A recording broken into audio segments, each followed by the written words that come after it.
Here we are in the long, long grasses, lads and lassies.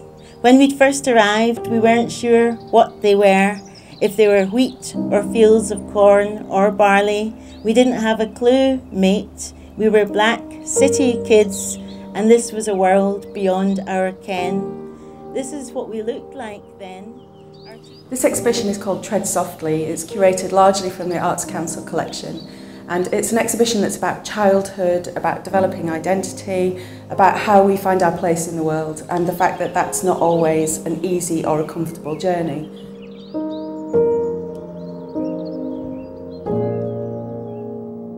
The works are by artists who are looking back, who are revisiting pivotal moments and people and times in their lives, and thinking about what those mean for them as adults. So they're looking at particularly important things to them, like childhood caravan holidays or a gymnastics vaulting horse. Objects that trigger memories, that bring memories flooding back to them. Remember being lifted up high, how it felt, nearly to the sky, you in the air like a note, a clef in Mozart Street. Broken chords. Memories art. Remember us when we were artless, spontaneous, when we had not a care in the world. I invited the Scottish maker and acclaimed poet Jackie Kay to write some works in response to the exhibition. From the first house for battered women in 1977 comes this. A kiss. A wee kid's kiss. Two safe kids, one arm around the other, planted in the cheek. This cheeky kiss.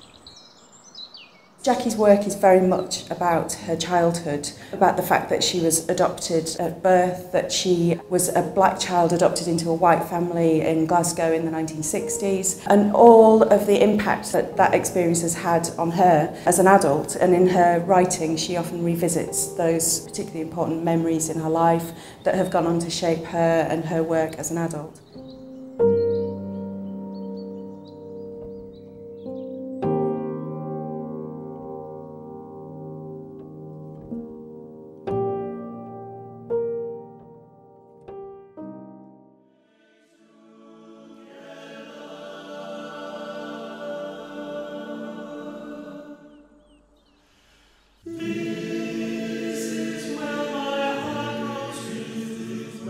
So members of the Gay Men's Chorus were interviewed by Dr. Susie Orbach, who talked to them about their childhood experiences, about coming out, and largely about feelings of shame that they might have experienced at various times.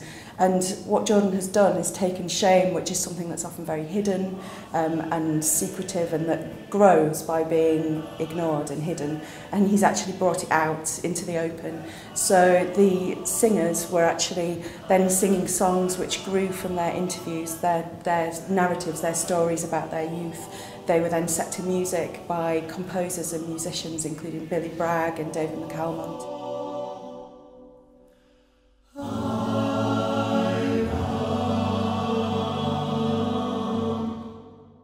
Cathy Prendergast's work, The End and the Beginning, initially looks like it's a spool of thread, but then when you learn more about it, you find out that it's actually the hair of the artist and her mother and her son, which has been bound together and put onto this reel.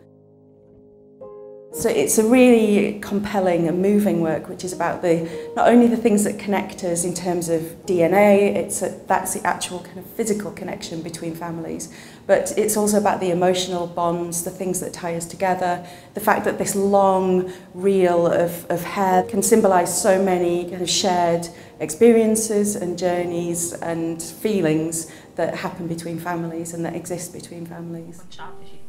My dear Mona, the apple of my eyes, how I miss you and long to feast my eyes on your beautiful face that brightens up my days.